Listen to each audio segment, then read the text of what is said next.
Clara had a talent for walking into the wrong rooms. It wasn't something she was proud of. It wasn't something she'd put on a list of her qualities. But if you asked anyone in the palace staff, the cooks, the laundry girls, the head footman who always looked like he'd bitten something sour, they would all say the same thing. Clara. Lovely girl. Absolutely hopeless with directions. Tonight was no different. She was supposed to deliver a tray of warm milk and honey biscuits to Lady Emsworth in the East Corridor, 2nd floor, 4th door on the right. Simple, straightforward, the kind of task a child could manage. Clara had gone left instead of right, climbed to the 3rd floor instead of the 2nd, and now stood in a corridor that was distinctly quieter, distinctly grander, and distinctly wrong. The carpet here was darker, deeper red, almost black in the dim light. The wall sconces were gold, not the cheap brass ones in the servant corridors. There were no portraits of minor lords or dusty landscapes, just clean stone walls and a silence that felt deliberately kept. She should have turned around immediately. She knew that. But the tray was heavy, her arms were tired, and there was a door slightly ajar at the end of the corridor, with warm light spilling through the gap. She thought, and this was the thought that would change everything she thought, it might be a sitting room.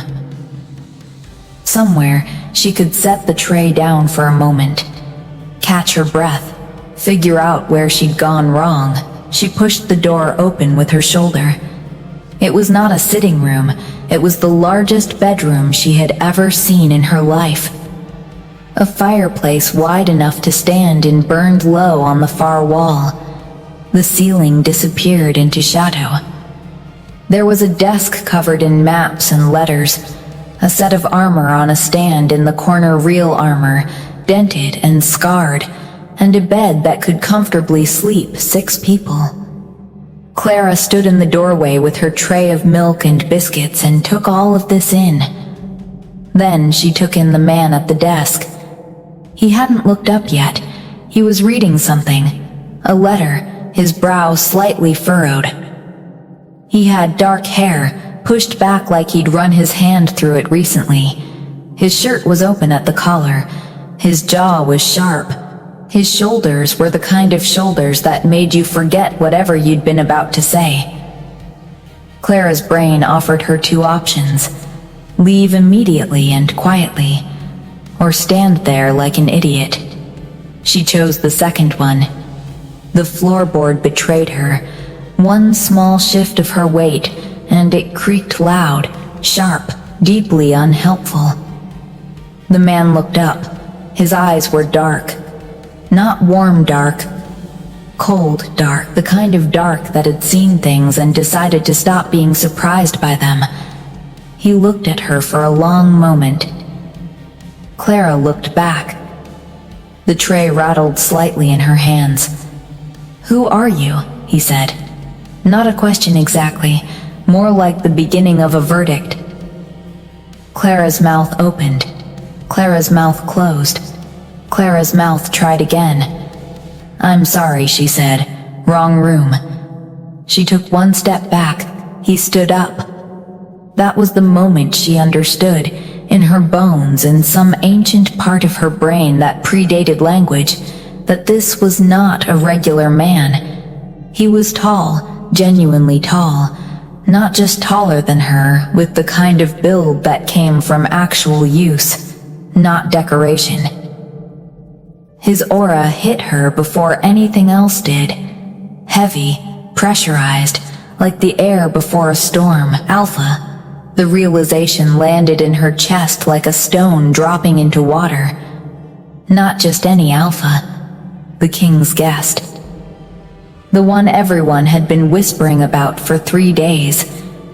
The one they said had fought 4 men at once in the Northern Wars and walked away without a scratch.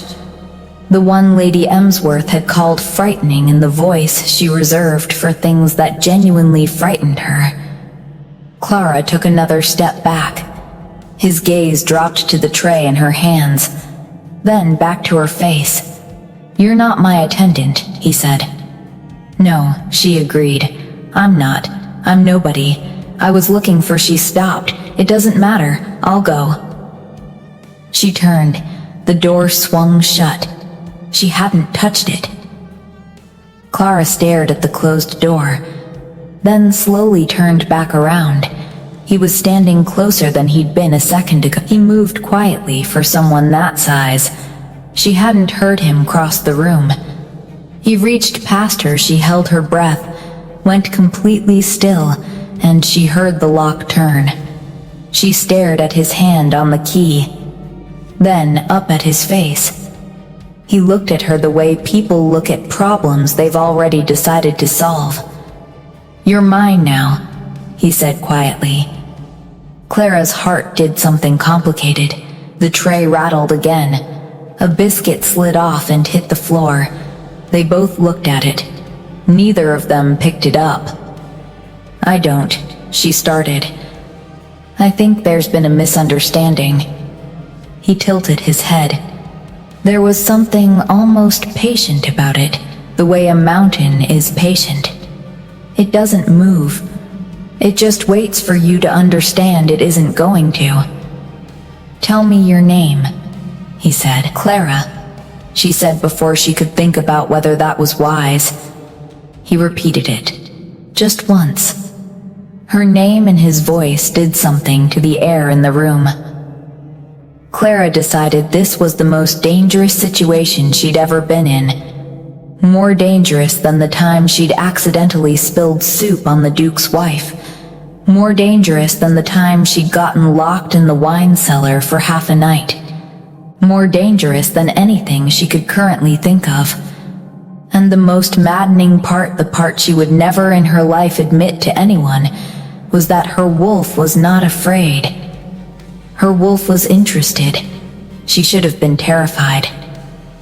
That was the appropriate response.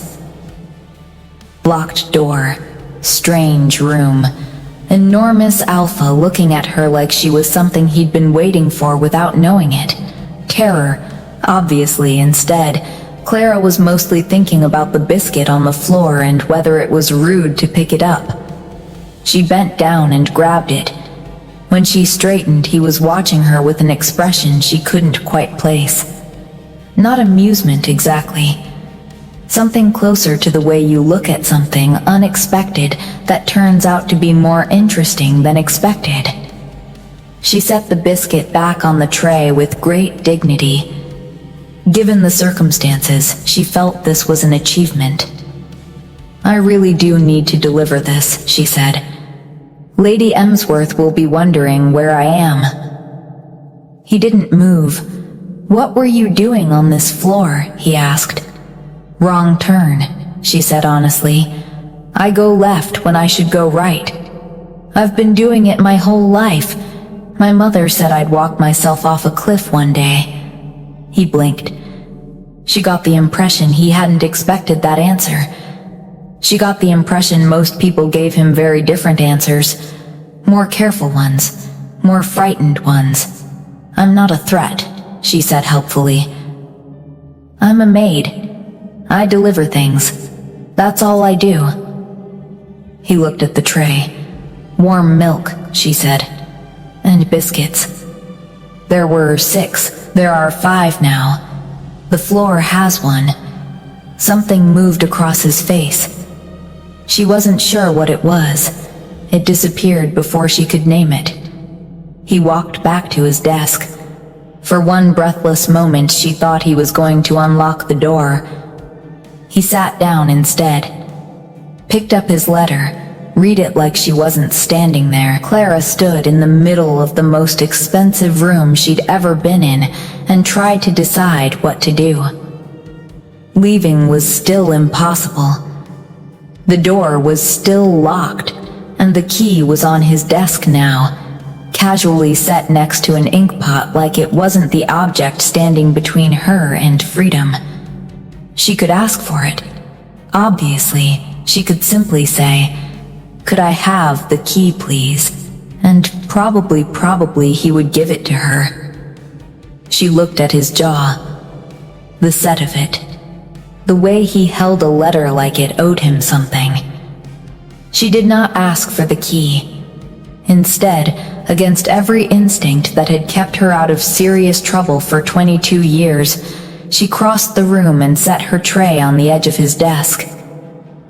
Not aggressively, carefully, the way you set something down when you've made a decision and you're committed to it now. He looked at the tray. Then at her. "You could have some," she said. "The biscuits are good.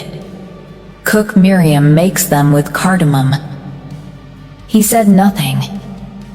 She pulled the other chair from the corner of the room, the small one that was clearly just decorative, and sat in it. Pulled a biscuit from the tray, took a bite.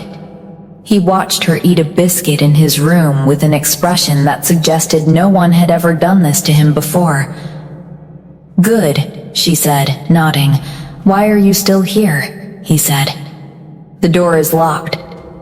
"I would open it if you asked." She considered this. "Why did you lock it?" He was quiet for a moment. Then he said, "You flinched when I stood up." "Every servant does. I'm used to it." "You did," she thought about that. "I was startled," she said. "That's different from frightened, is it?" "Yes, you startled me. You haven't frightened me yet." His eyes narrowed slightly, not in anger, in attention. There was a difference. "Yet," he repeated. She shrugged one shoulder.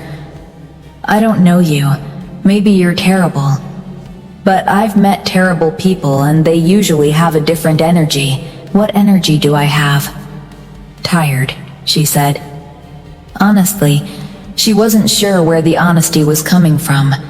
It kept arriving before she could stop it. "You look like someone who's been very serious for a very long time and has forgotten whether there's another option." The silence after that was different from the silences before. Something in it shifted. He set the letter down. His name was Kyle. She didn't know that yet.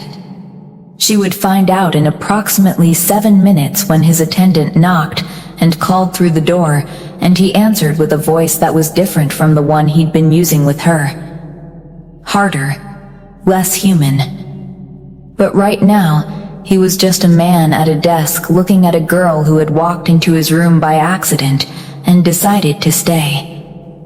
His wolf, though he would never have admitted this to another living person, was not telling him to make her leave. It was telling him something else entirely. "My name is Kyle," he said. "Clara," she said. "We covered that." The corner of his mouth did something very small. She filed it away like evidence. The knock on the door came like a verdict. "Your Majesty." Male voice, controlled, careful, the kind of careful that meant the person had learned to be careful around this particular man. "There are matters requiring your attention." Kyle didn't look away from Clara. She had the distinct sense that this was unusual, that things requiring his attention usually got it immediately. "A moment," he said. She watched him stand, cross the room, and pause with his hand near the key. He looked at her, just briefly. The key turned in the lock. He stepped into the corridor and pulled the door half closed behind him. Clara let out a breath she hadn't known she was holding. She looked around the room properly for the first time since she'd walked into it. The maps on the desk she could see now, they were battle maps, detailed ones, with marks she didn't understand but that looked serious. The armor in the corner was dark and heavy, and one of the shoulder plates had a dent in it from something significant.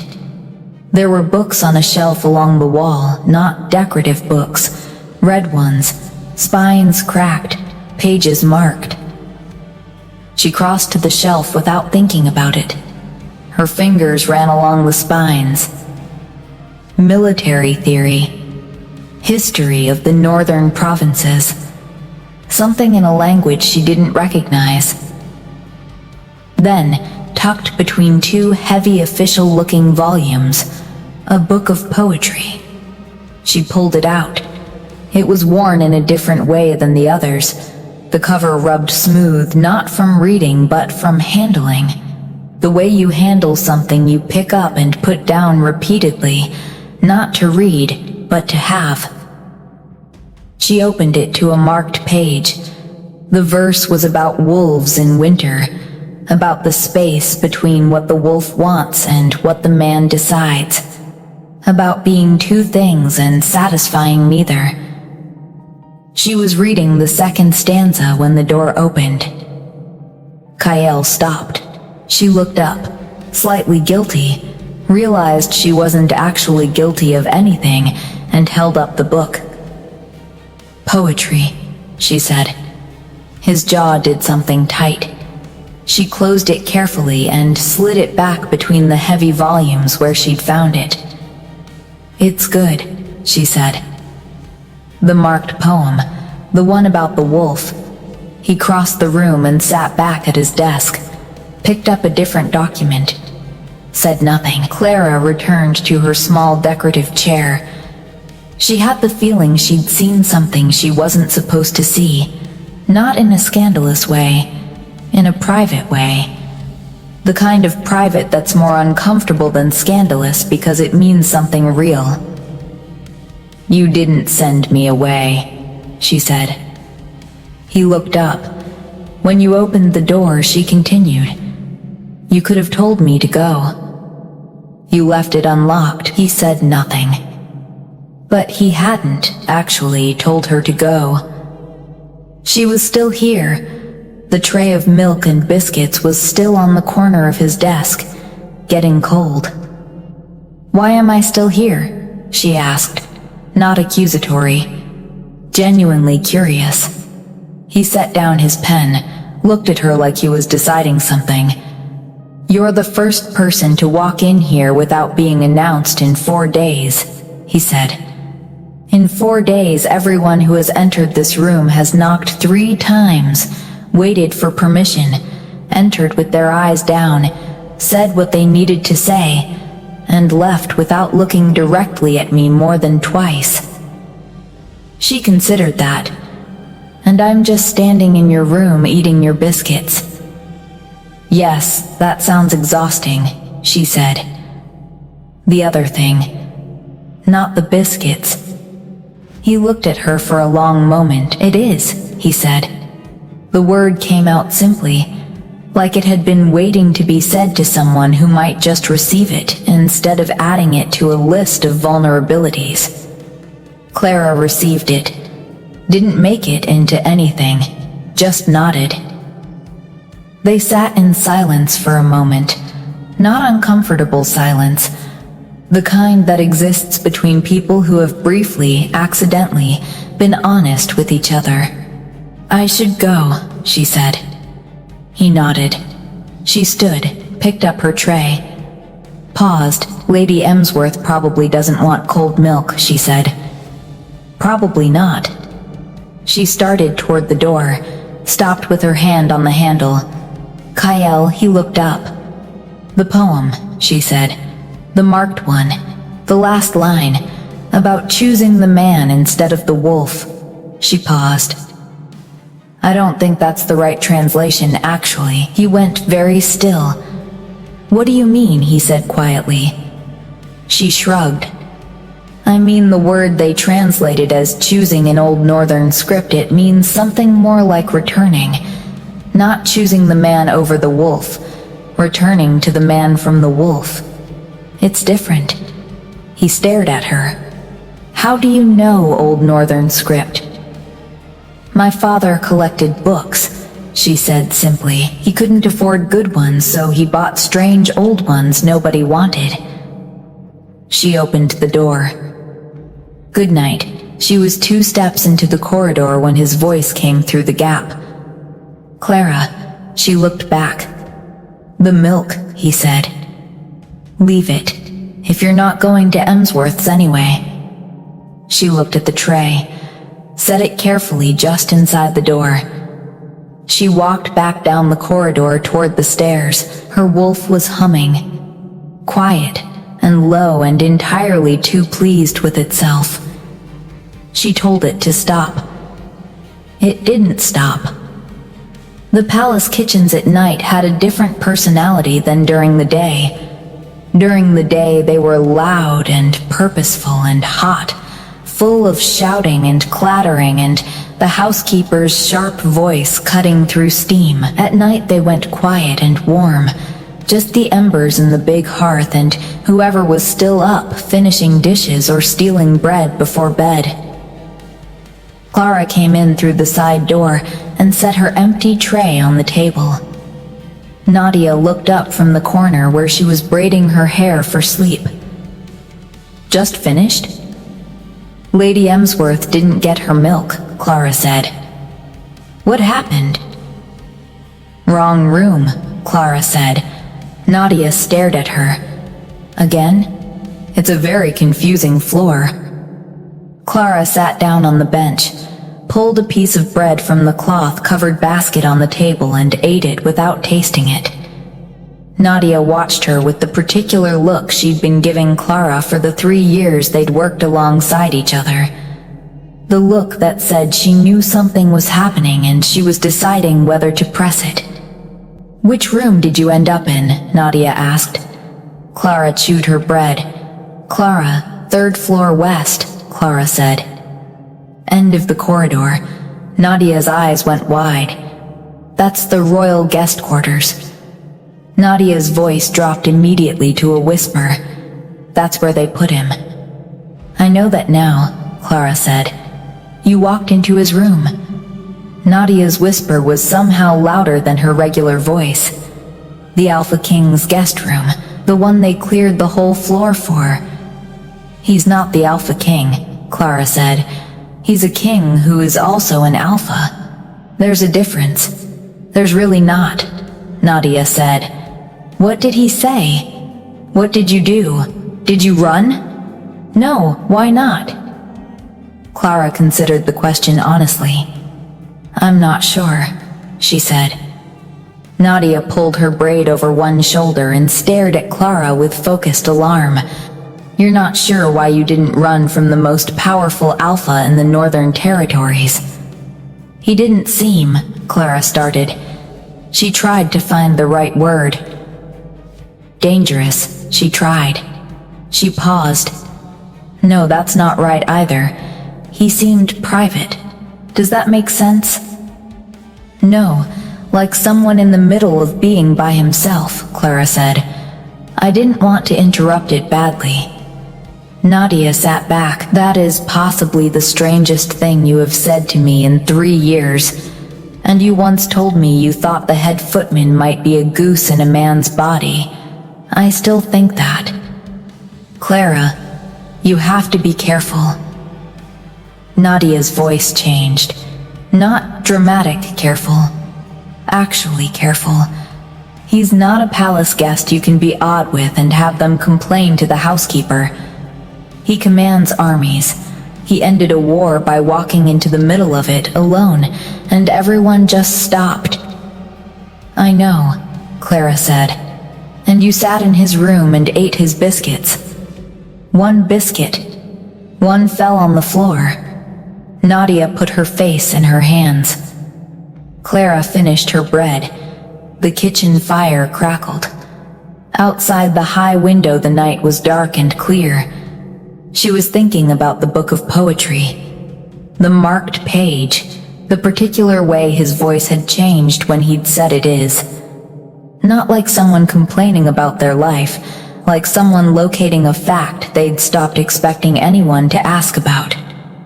He's lonely, she said. Nadia looked up from her hands. He's surrounded by attendants and guards and lords, and he's completely alone in it, Clara said.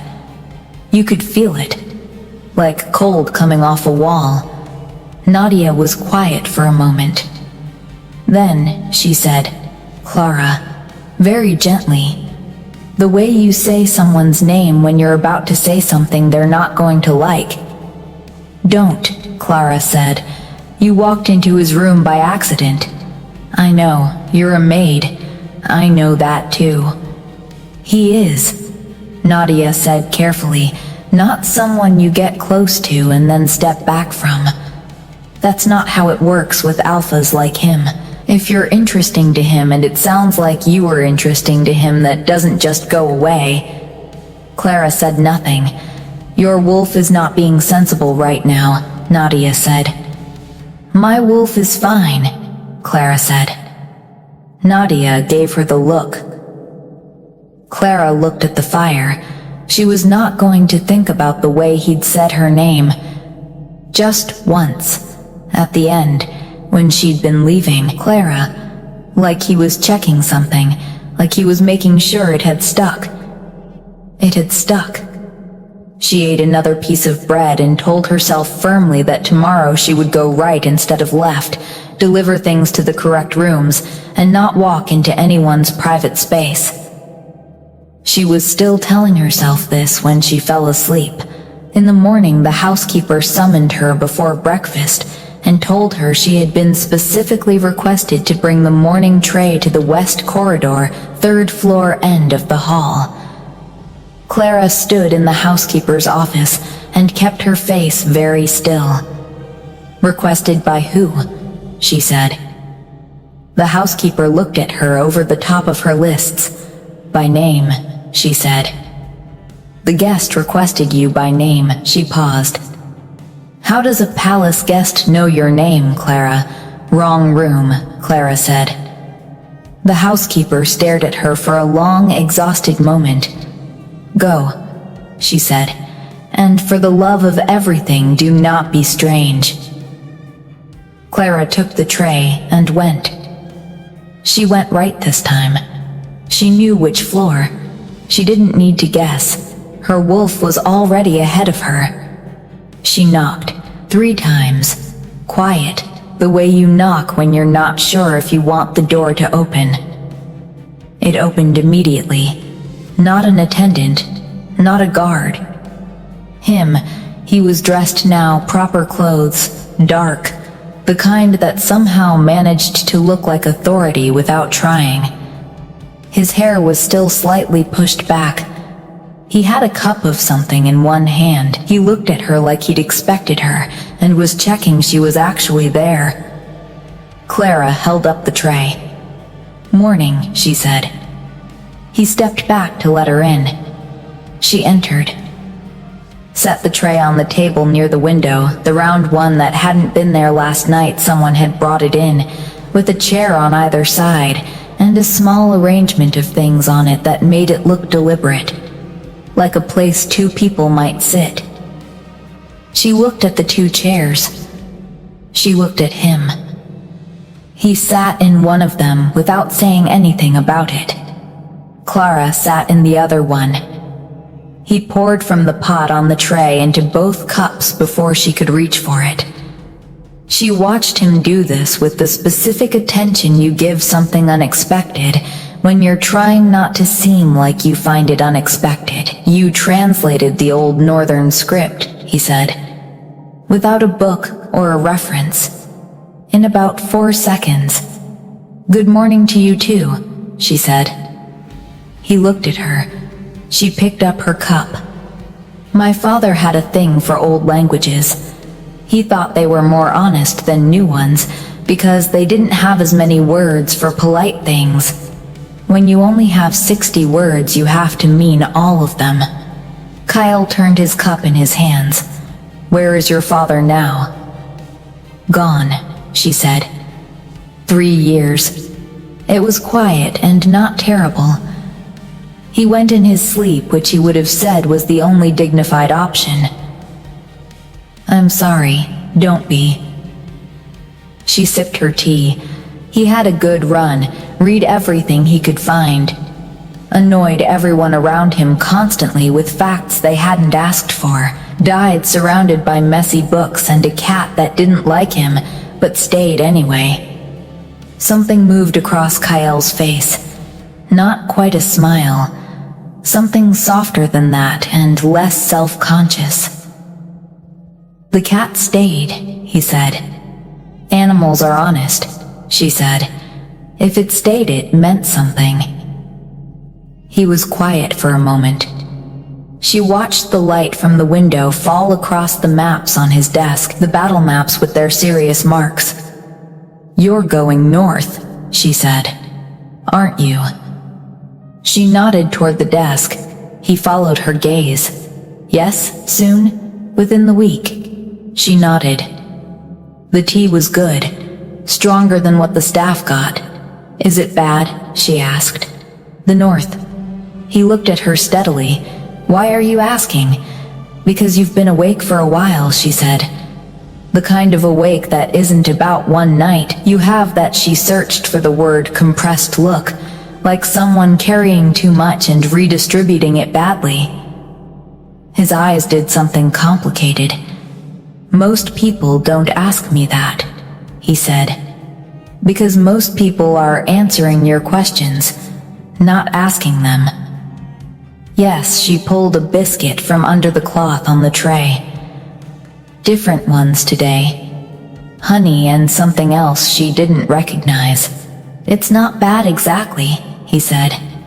She hadn't expected him to answer. She went still and let him. "It's complicated in a way that makes bad feel too simple. The territory is disputed. Has been for 60 years. I'm going to do what my father did and his father before that, which is stand in the middle of it and make everyone look at something bigger than the dispute." "Does that work?" "Sometimes," he said. "Long enough." "What does that mean?" "It means I solve it for this generation and the next generation starts a new argument about it." She thought about this. "That sounds thankless." "All of it is thankless," he said. He said it simply, without bitterness. "That's not the point." "What is the point?" He looked at her for a moment. Then he said, "The people who aren't in the argument, the ones just trying to live in the territory while the argument happens around them." She looked at him. "That's the point," he said. "Make it quiet enough for them." Clara held her cup and felt something settle in her chest. Not dramatically, just quietly. The way things settle when something fits where you didn't know there was a space. "You've never told anyone that," she said. It wasn't a question. His jaw moved. "No, why not?" "Because," he said, "the people around me need me to be something particular. The version that wins. The version that commands." He paused. "There isn't much space for the rest of it." "The rest of it being," she said carefully. He looked out the window. "The part that reads poetry," she said. He was quiet for a long time. Then he said, "How are you real?" She blinked. "What?" He looked at her directly. "You walked into my room with a tray of biscuits and then sat down in the chair like it was yours and told me the correct translation of a northern poem, and now you're asking me questions no one asks me." She thought about that. "I walked into your room because I can't tell left from right," she said. "The rest of it just happened." He leaned forward very slightly. "Just a degree. Just enough." "What if I don't want you to leave when this is over?" he said. The question landed in the room and stayed there. Clara's wolf made a sound she'd never heard it make before. She looked at his face. The seriousness of it. The lack of performance in it. "I'm a maid," she said. "I know what you are," he said. That she started. Stopped. "I'm aware it's complicated," he said. "I'm asking what you want. Not what makes sense. What you want." Her heart was doing something it had no business doing. She put down her cup. "I don't know yet," she said honestly. He nodded, like that was an acceptable answer, like he had patience for it. That might have been the most frightening thing so far. She left after the tea. She told herself this was sensible. She had work, real work, floors and linens, and the 100 small tasks that made up an actual day in an actual life. Not sitting in a 2-grand room with an alpha king who asked what she wanted like the answer mattered. She scrubbed 3 floors and thought about it anyway. Nadia found her in the East Linen corridor around mid-morning. "You have that face," Nadia said. "What face?" "The one where you're thinking loudly." Clara folded a sheet with more precision than it required. "He asked me what I want," she said. Nadia stopped walking. This morning, Clara continued. Not she caught Nadia's expression. Not like that. Just what I want. Like a real question. "What did you say?" "That I didn't know yet." Nadia was quiet for a moment. "What did he say?" He nodded. Nadia sat down on the linen chest. "That's worse than if he'd pushed." "I know," Clara said. "Because pushing you'd know how to handle." "I know." "Patience," as Nadia trailed off. "How old is he?" "Maybe 30, Clara said. "Hard to tell. He has young eyes and old everything else." Nadia looked at the ceiling. "Clara, you understand what's happening here." "He's leaving in a week," Clara said. "For the north. That's it. That's the whole thing." "Is it?" Clara folded another sheet. She thought about the poetry book. The worn cover, the marked page about the wolf and the man and what it meant to come back to yourself. She thought about the way he'd poured tea into both cups automatically, like it hadn't even required a decision. She thought about what you want. Her wolf had been saying something all morning she was choosing not to listen to. "Clara," Nadia said gently. "I know," Clara said. She didn't say what she knew. Nadia didn't ask her to. They folded sheets in silence for a while. The familiar rhythm of it. The linen smelled clean and simple. The kind of clean that had nothing complicated in it. The housekeeper appeared at the end of the corridor. "Clara." She held out a folded note, delivered by one of his attendants. She looked like she had feelings about this, but had decided not to have them out loud. Clara took the note. She opened it when the housekeeper had gone. It was a book. Well, a note about a book. Short, direct handwriting, the neat kind that came from someone who wrote quickly and meant everything they wrote. "There's a correct translation in the palace library. Second shelf from the floor. Eastern wall, blue spine, gold letters. Page 47. In case you want to check your father's version." That was all. No name, no signature. She didn't need one. Nadia was reading over her shoulder. "He sent you a library recommendation," Nadia said. Clara folded it carefully. "I'm going to go check the translation," she said. "Of course you are," Nadia said. The palace library was in the center wing, 2 floors down. Clara had been in it twice in 3 years, both times to retrieve books for the lord of the house. She'd never gone in for herself. It was bigger than she remembered. High ceilings, the good kind that made you feel like thinking was possible. Afternoon light through tall windows, the smell of old paper that was either wonderful or terrible depending on who you were. She found the eastern wall. Second shelf from the floor. Blue spine, gold letters, an anthology of northern verse.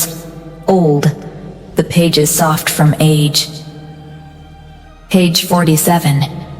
She stood in the library in her work dress with flowers still on her sleeve from helping in the kitchens earlier and read the translation. Her father's version had said choosing the man over the wolf. This version said something she didn't have an exact word for in common tongue. The closest was returning. but more specific, returning willingly. Returning because you want to, not because you have to. The wolf doesn't disappear. The man doesn't conquer. They come back to each other. She stood there with the book in her hands and felt something move through her slowly. Her father had been right. The translator had been wrong. Or not wrong exactly, just afraid of what the real word meant, so they'd chosen a safer one. She found paper at the librarian's small desk. A pen. She wrote 2 words and the page number. She gave it to the attendant at the west corridor stairs without letting herself think about whether it was wise. The attendant looked at the folded note, then at her, then went upstairs without comment. Clara went back to work. That evening at dinner in the servants' hall, she ate her food and listened to the usual noise around her arguments about whose turn it was to do the upper corridors.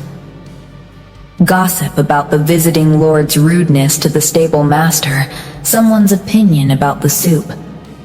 Ordinary things, real things, her things. Her wolf sat quietly in her chest and didn't say a word. It didn't need to. The second note came that night, left at the servant's entrance with her name on the outside in that same direct handwriting. Clara. No title, no formal address, just her name like it was a complete sentence. She opened it in the small room she shared with Nadia after Nadia was asleep. You were right. Your father's version and mine agree. The translator chose the safe word. Then, below it, a line she read 3 times. Why do you think they were afraid of the real one? She sat on the edge of her bed in the dark and thought about that. She wrote back the next morning, tucked it into the fold of the breakfast tray she was told, again to deliver to the 3rd floor west corridor. Because returning willingly means the separation happened. Choosing implies you were always in control. People prefer the story where the wolf was never a problem. She knocked. He opened the door. She handed him the tray. He saw the note folded under the edge of it. Come in, he said. She came in. They had fallen, without discussing it, into a pattern. Tea in the morning, 1 hour, both chairs at the round table. She talked about her father's books. He told her in pieces, slowly, like someone unloading something carefully about the North. About what 60 years of dispute does to the land. About the generation that grew up inside the argument and doesn't know how to live without it. She told him about the year her father died, how strange it had been to keep working, how the routine of it had been both crushing and the only thing holding her up, how she'd cleaned the same floor 6 days in a row because she kept forgetting she'd done it. He told her about his father's death, 2 sentences. Short and bare, but true. She understood that they were true.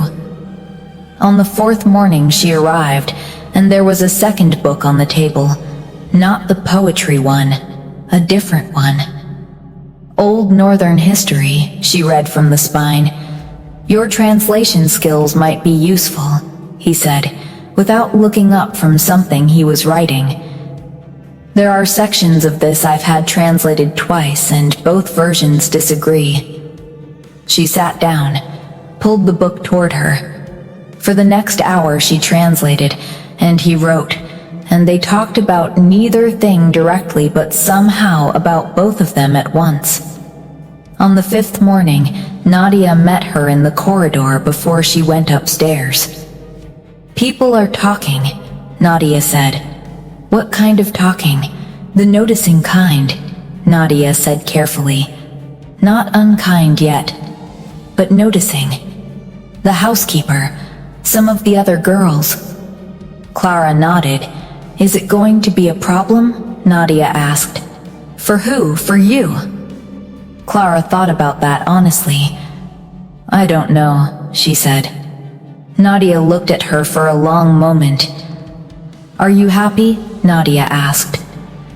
Clara thought about the way the morning hour felt, full, somehow, like actual time instead of time waiting to be over. Yes, she said. Nadia exhaled. Then I don't know what to tell you, Nadia said. Except, be careful. Not careful as in don't feel things. Careful as in know where you're standing. Know what's real. Know what changes in a week when he goes north and you're still here. Clara knew. She'd been knowing it quietly every morning while she sat across from him. 1 week. Less now. 5 days. 4. She went upstairs. He was at the window when she came in, not at the desk. Standing looking out at the grounds, his arms behind his back, the same posture she'd noticed from the doorway the very first night. Like a man who stood in windows a lot. Like looking out at things was part of how he thought. He heard her come in. Didn't turn around. 3 days, he said. Yes, she said. She set the tray on the table, sat down in her chair, poured her own cup because she'd started doing it herself by the second morning. He turned from the window. His face was different today. Not closed exactly, something resolved in it, like he'd made a decision in the night and settled into it. He sat across from her. Come north, he said. She looked at her tea. Not as he stopped. Chose differently. Come as yourself. Whatever that means. Whatever it becomes. Come and find out. She thought about her floor scrubbing. Her sheets. Nadia braiding her hair in the kitchen corner.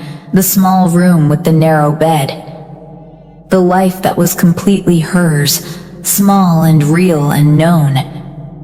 She thought about wrong rooms and right translations and tea going cold while they argued gently about what a word really meant. You're asking me to leave everything, she said. Yes, he said. He didn't pretend it wasn't that. I know what I'm asking. Why?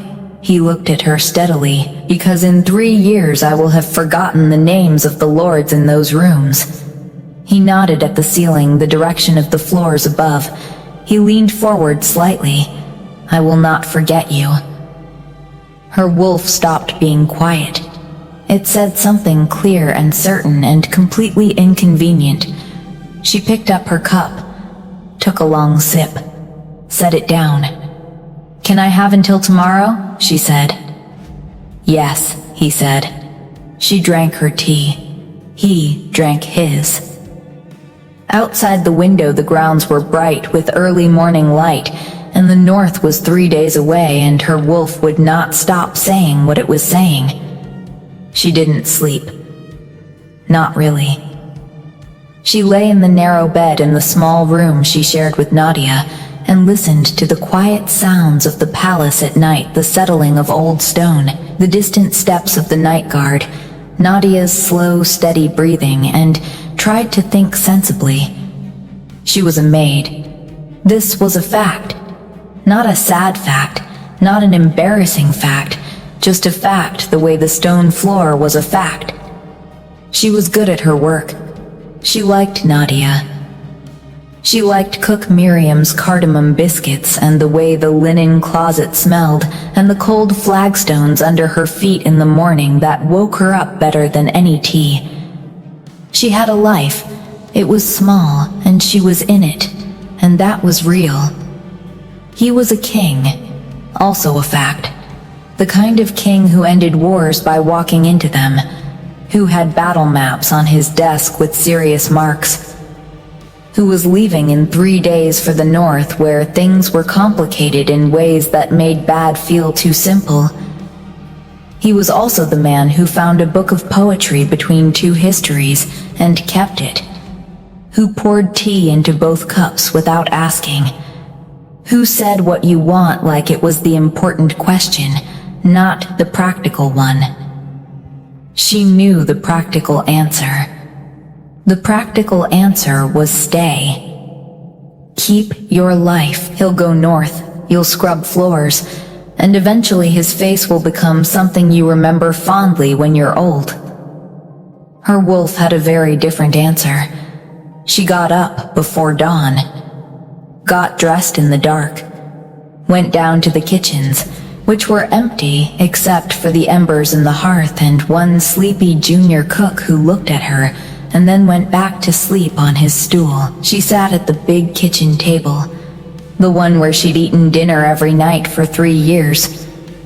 She put her hands flat on the wood and looked at them.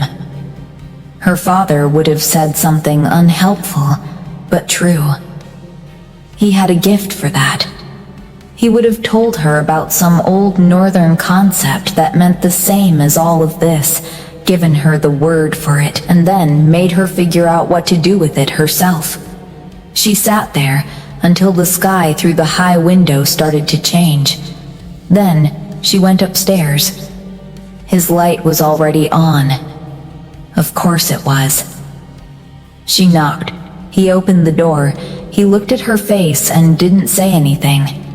She walked past him to the round table, sat in her chair, poured herself tea from the pot that was already there, already the right temperature, like he'd known she was coming.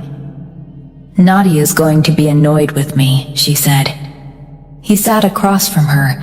"She'll tell me I'm impossible," Clara continued. "Which is fair because I am." She held her cup in both hands. "She's going to worry. She'll tell everyone I'm making a terrible decision." He watched her. "She is probably right," Clara said. "From the outside it looks mad. A maid and a king in 3 days and then north, which might as well be a different world." He said nothing. He had, she'd noticed, a quality of patience that wasn't passive. He waited because he genuinely wanted to hear where she'd land. He wasn't filling silence to manage her. "But," she said. He leaned forward slightly. "But I've been going left when I should go right my whole life," she said. "And every time I end up somewhere I didn't expect. And twice in my life something has been in the wrong room and turned out to be exactly right." She looked at him. "The first was a book my father found in a pile of rubbish outside a bookshop," she said. "Wrong box. Meant to be thrown away. It had the northern poetry in it. He read it his whole life." She set down her cup. "The second was me walking into your room with a tray of biscuits. Kale was very still. I don't know what I'm doing," she said. "I need you to know that. I'm not brave or decided. I'm a person who stayed awake all night, going over and over the same ground." He stood up, came around the table. She tilted her head back to look at him, which he'd noticed she always did. She never looked away, never made herself smaller, even when everything else about the situation suggested she might.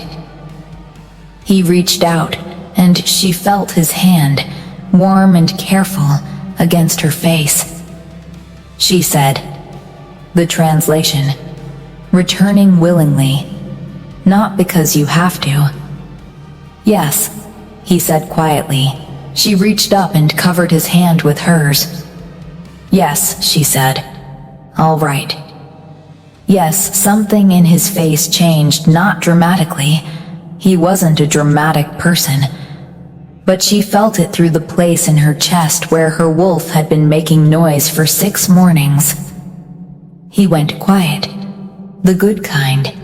She stayed in the chair. He stayed where he was, his thumb moving slightly against her cheek, and they both just were there. In the room. Present, not needing to talk through it anymore. "There's going to be difficulty," he said eventually. "You understand that. People will have opinions." "People have opinions about everything," she said. "I've been misdirecting things my whole life. I'm used to managing it." Something moved across his face, closer to a smile this time. She stood up. She came up to his collarbone, which she'd noticed on the first night and had been noticing ever since. She pressed her forehead briefly against his chest. His arms came around her. Careful, not possessive, or not only possessive, like she was something he didn't want to startle. "I need to go tell Nadia," she said into his shirt. "She'll be annoyed, furious." He made a sound she felt through his chest, almost a laugh. She pulled back. "3 days," she said. "3 days," he agreed. She went to tell Nadia. Nadia was exactly as annoyed as promised. She was also, Clara noticed, already opening the small chest under the bed where Clara kept her things, already thinking about what needed to be packed. That's why she was Nadia. The last 2 days moved strangely, too fast in some places. The morning hours went quickly now. They talked differently, more directly, like two people who had stopped negotiating the edges and were just speaking from the middle. She learned things. He told her about his mother. Just one story, but a real one. The kind people keep for people they trust. She told him about the year she'd tried to learn to read a map and failed so comprehensively that her father had started leaving small drawings of landmarks on scraps of paper tucked into her pockets instead. He laughed at that. Not the small, controlled thing she'd seen once or twice. Actually laughed. She decided immediately that making him do that was going to be a recurring goal. The other parts moved slowly. Packing her things, which didn't take long because she didn't have much, felt weighted. She folded the 2 good dresses she owned and the worn copy of her father's Northern poetry book, which she'd kept in the bottom of her chest for 3 years, and told herself she was keeping it for practical reasons. Nadia helped without commenting on the poetry book. That was a mercy. On the second to last day, the housekeeper called her in. She sat across the desk from a woman who had seen her walk into wrong rooms for 3 years and somehow kept her on staff. "There is some talk," the housekeeper said. She looked tired, not unkind. "I imagine so," Clara said. The housekeeper was quiet for a moment. "You're leaving with him?" "Yes," she nodded slowly. "You're a good worker," she said. "Reliable, sensible, mostly, Clara agreed. "His household," the housekeeper said carefully, "will be different from this one. I expect so." The housekeeper looked at her for a long moment, the look of someone trying to find the right thing to say and finding it too complicated to reduce. She stood up, extended her hand across the desk. "Good luck," she said. Clara shook it. "Thank you. For all 3 years. And for all the wrong rooms." The housekeeper almost smiled. She went back to work, her last full day. She scrubbed the east corridor floor and made it excellent. Not because she had to, because she wanted to leave it right. That evening, Nadia found her in the kitchen. They sat at the big table together for what both of them understood was a specific kind of last time. Not dramatic, just present. Nadia had gotten the good tea from wherever Nadia always got things from, and they drank it and talked about nothing important. A story Nadia had heard about the head footman's cousin. Something funny from the laundry. Whether cardamom biscuits were better in summer or winter. Then Nadia said, "You're going to be fine." Clara looked at her. "I don't mean everything will be simple," Nadia said. "I mean you specifically are going to be fine because you are impossible to keep down and you understand people in that weird way you do, and you're going to walk into exactly the wrong rooms and end up exactly where you're supposed to be. Like always." Clara felt something tighten in her throat. "Don't," Nadia said firmly. "If you cry, I'll cry, and then Cook Miriam will come in and she'll want to know why, and then it'll be a whole thing." Clara laughed. "Write to me," Nadia said. "Every chance I get. And eat properly. Northern food is strange, and don't let anyone tell you it isn't. I'll evaluate it honestly." And Nadia pointed at her. "Don't call yourself a maid to anyone up there. You're not just anything. You never were." Clara looked at the table. She was not going to cry. She was absolutely not going to cry. She thought about her father's books, the worn-spined ones nobody wanted, the collection of old words for things that didn't have new names yet. He'd spent his life finding value in things people had decided weren't worth keeping. She thought he would have approved of her going. She thought he would have had a word for this feeling specific, ancient, true, something that meant leaving the life you grew into to find out what else is in you. She didn't have the word. She went to bed knowing she would be fine without it. The morning of departure was organized chaos. She had one small bag. She carried it herself. There were horses and a carriage and attendants with significantly more luggage and a general atmosphere of purpose. Kyle found her in the courtyard. He looked at her small bag. "That's everything," she said. He nodded like it was exactly what he'd expected. He offered his hand. She took it. They walked toward the horses together, and she did not look back. Not because there was nothing worth looking back at, but because she had already looked. She had already said goodbye properly, and there was something ahead of her now that she needed to look at instead. The North, she'd heard, was cold and old and stubborn. She thought she could manage that. The North was 3 days' ride. Clara had never traveled that far. She had been born in the village 2 hours from the palace, come to work there at 19, and not left since. The world had been the palace, its grounds, and the occasional market in the nearby town when someone needed something the kitchens couldn't provide.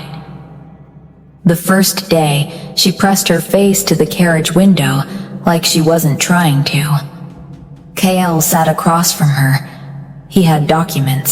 He read them, made marks, occasionally looked up and caught her staring at a particular hillside or a river bend and said nothing about it, which she appreciated. By midday, she'd stopped pretending she wasn't looking. "Tell me what I'm looking at," she said once, when they passed through a stretch of land that looked different from the south. Rockier, the trees shorter and broader. He looked up and out the window. "Border territory," he said.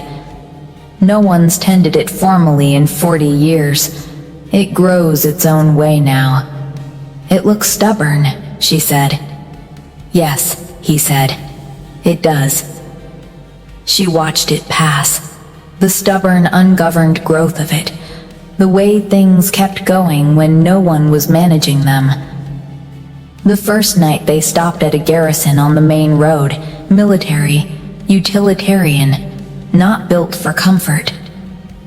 Clara was given a small room that was clean and cold.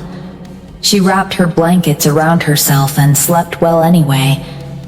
It turned out discomfort required worrying about it to actually bother you, and she'd run out of space to worry. He knocked on her door in the morning before the household was fully up.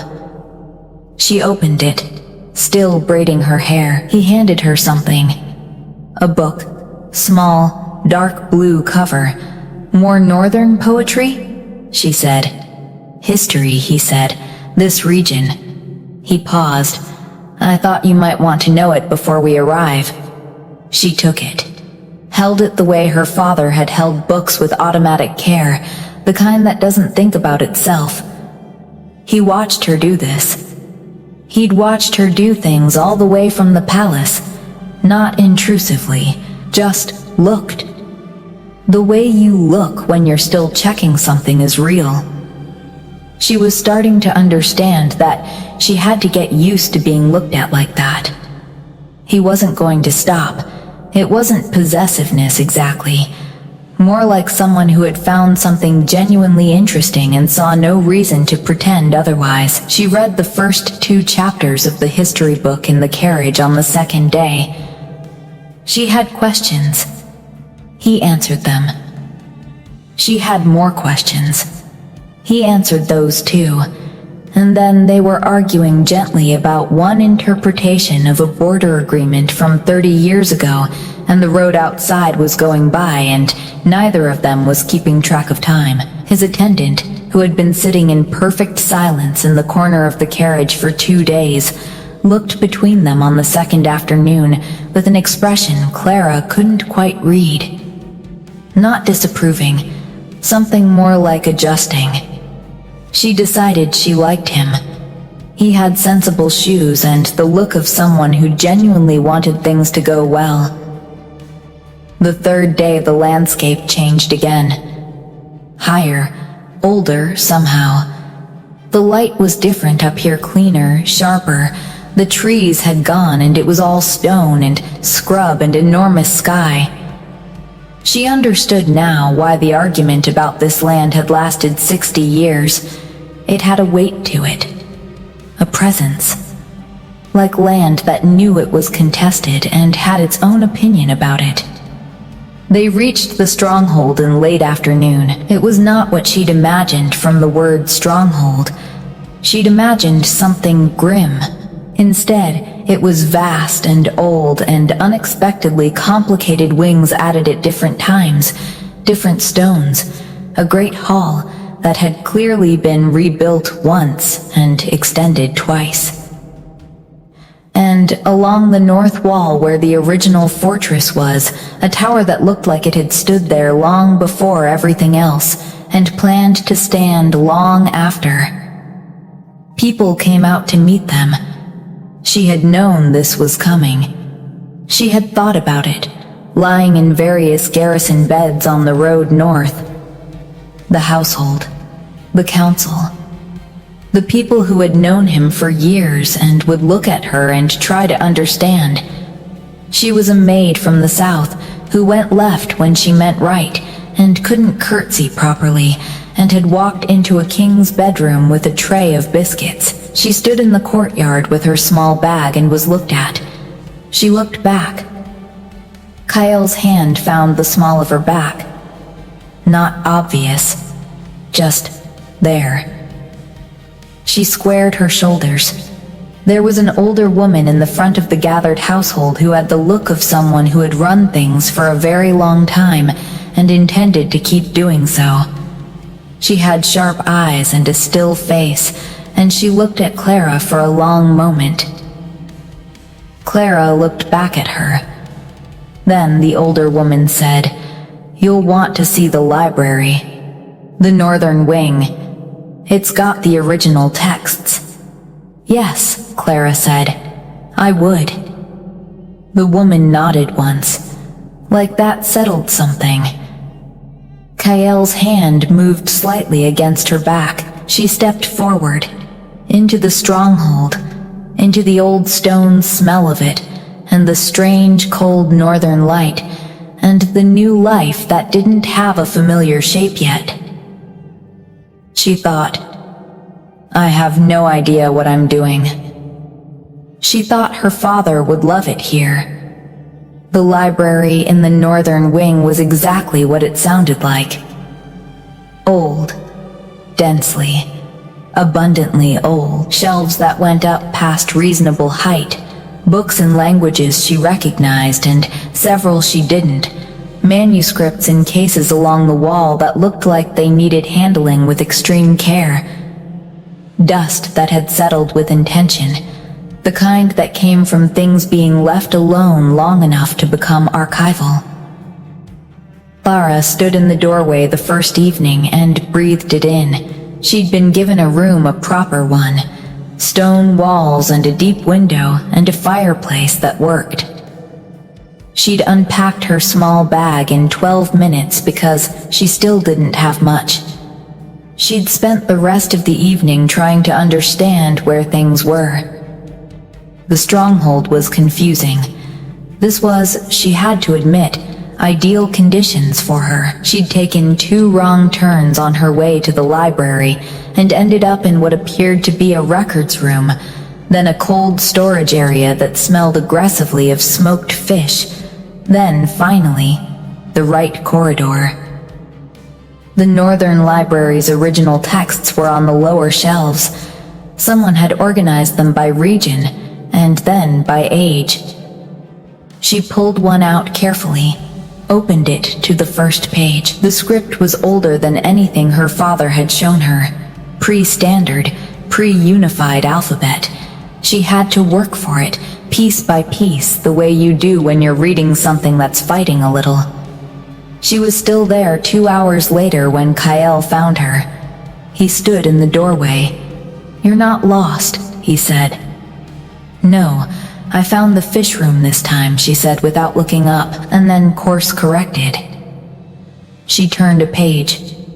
"This is pre-unification, mid-era. Your archivist's dating is slightly off on this shelf. These are older than the labels say." He came into the room, stood at her shoulder and looked at the page. "How do you know?" "Letter forms," she said. The third character in the Northern script changed shape when the Eastern and Western dialects merged. These have the old form, so they're pre-merger. Older by at least 50 years than what the label says. He was quiet. "Does that matter?" he asked. "Probably," she said. "It changes which agreements they were written under." She finally looked up. "If you're using them to support border claims, the older dating is actually better for your argument. Pre-merger texts carry more weight in disputed territory cases. The unification created the ambiguity. Evidence from before it is cleaner." He looked at her for a long moment. "You've been here 3 hours," he said. "It's a good library." He sat on the low bench along the opposite shelf, leaned back, watched her turn pages. "It is," he said. "My mother used it. He paused, "more time here than anywhere else in the stronghold, I think." Clara looked up.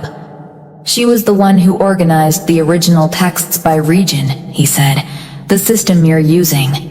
"Oh," she said. He nodded. She would have had opinions about the dating labels. "Definitely wrong," Clara said. She would have caught it. Something moved across his face, private and brief. She looked back at the manuscript. She understood she wasn't supposed to pursue that thread right now, and she didn't. But she thought, he brought me to his mother's library. He mentioned his mother. He showed her to me without quite knowing he was doing it. She thought, I'm going to be careful with that. The days settled into a shape. Morning briefings she attended quietly, in the back, listening. She'd told him she wanted to understand how it worked before she said anything. He'd agreed without explaining to anyone else why she was there, which meant people made their own decisions, and some of them came and asked her directly. She answered honestly. She didn't perform intelligence. She didn't perform deference either. She just said what she thought when she thought it, and asked questions when she had them. The older woman, her name was Sarah. She managed the household, and half the administrative work of the stronghold came to find her on the 4th day. "You have thoughts about the Eastern Market Agreement," Sarah said. "It wasn't a question." "I have a question about it," Clara said. "They're different things." "What's the question?" "Why does it require the disputed Eastern parcel?" Clara said. "The agreement as written works without it. The parcel is what they're going to argue about. Cut it out, and you have something everyone can agree to today." Sarah looked at her for a moment. "Because the eastern parcel has the river access," Sarah said. "Which neither side actually needs right now," Clara said. She spread her hands. "I know I'm new. Maybe I'm missing something important." "You're not missing anything," Sarah said slowly. "Everyone has just been looking at the river access for so long that nobody questioned whether we still need it." Clara nodded. Sarah went away. She came back in the afternoon. "He'd like you in the briefing room," she said. Clara washed her hands, which were ink-stained from the library, and went. It was a different kind of looking this time. The council around the table, not the courtyard. Less adjustment, more assessment. She sat next to Kale. He'd left the chair. She understood this wasn't nothing. She talked about the parcel and the river access and the reason the agreement had stalled. She was not confident. She was accurate, which she'd found was usually more useful. She said "I think" rather than "I know" when she was inferring. She said "I'm not certain" when she wasn't. Afterward, one of the older council members, Lord of something Northern, she'd learned the name, stopped her in the corridor. "Where are you from?" he asked. "The South," she said. "The palace. Before that, a village." "What were you doing there?" "Delivering things," she said honestly. "Mostly to the wrong rooms." He looked at her for a moment. Then he made a sound that might have been a laugh. He walked on. She went back to the library. 3 months into the North, Clara stopped calling herself new. Not out loud. It wasn't a declaration. It was just something she noticed one morning when she was working through a stack of pre-unification manuscripts at the library table, ink on her fingers, someone's cold tea at her elbow, and she realized she wasn't thinking about where she was anymore. She was just in it. The stronghold had a smell she knew now, the particular cold stone of it in the morning, the fire in the great hall by evening, the library's dry paper warmth that she'd come to associate with the best part of the day. She knew which stairs were uneven. She knew that Sarah's face when she looked like she was agreeing often meant she was about to disagree more thoroughly later. She knew the cook here made her bread differently than Cook Miriam did, and she'd decided she liked it on its own terms. She was learning the North. It was teaching her things slowly, the way old places teach by expecting you to pay attention. The border agreement went through in the 6th week. Without the eastern parcel, it was the first signed agreement in 11 years, and the council treated it with the specific, quiet satisfaction of people who had stopped expecting this to happen.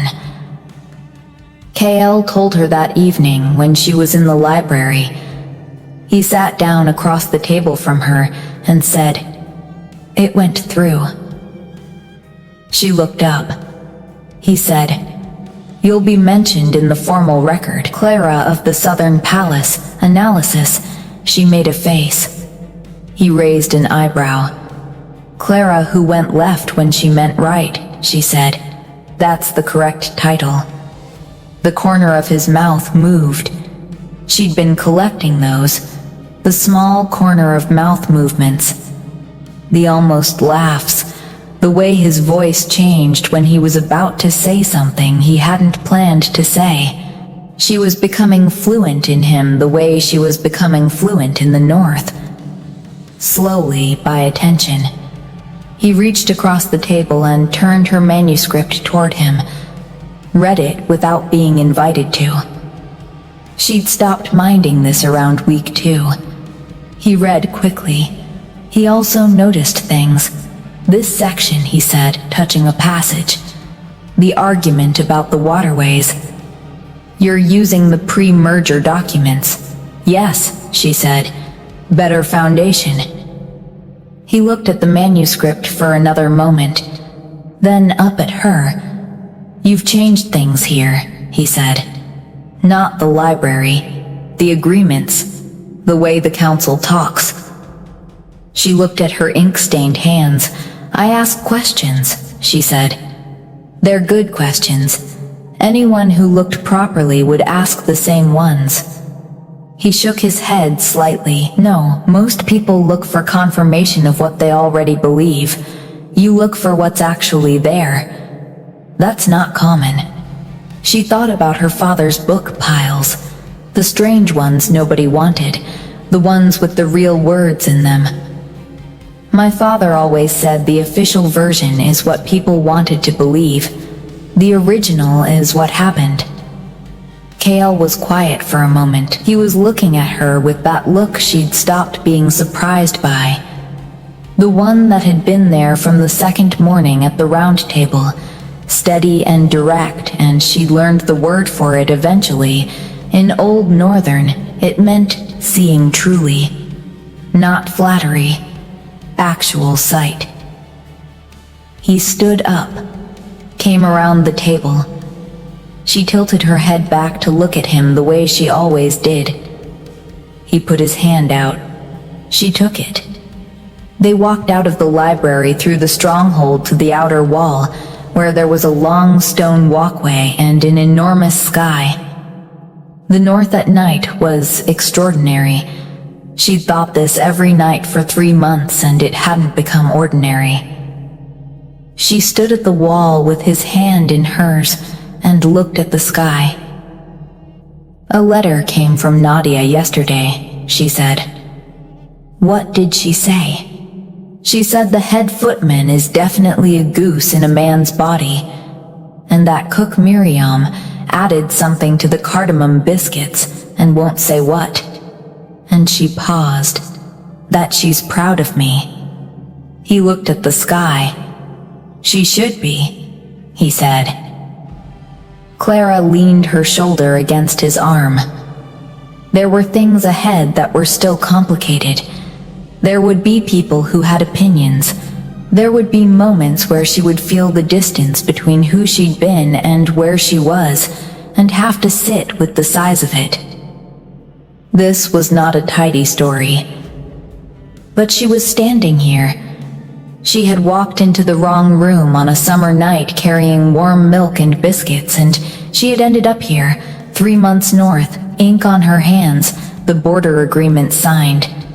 Her father's words in a library she now thought of as partially hers. Returning willingly, she thought. Not choosing over.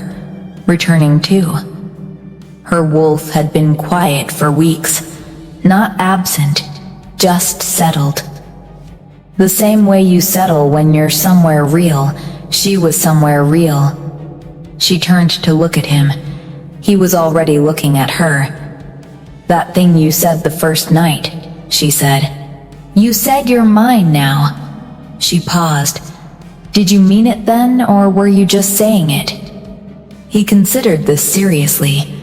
Both, he said. I meant it, and I didn't know why yet. And now I know why. She waited. Because you walked into the wrong room, he said. And then you picked the biscuit up off the floor and put it back with great dignity and asked me if I wanted some. He looked at her. I had been serious for a very long time. He paused. You made it possible to not be. She thought about that. I made it possible for you to be less serious by eating your biscuits without permission, she said. Yes, that's an extremely low bar, You are significantly above it, he said. She laughed. He caught the sound with his mouth. It became something else. Then, it was quiet and cold, and the enormous northern sky was above them, and she was exactly where she'd ended up by going wrong. She thought her father would have had a word for this feeling. She thought she didn't need it. She had the thing itself.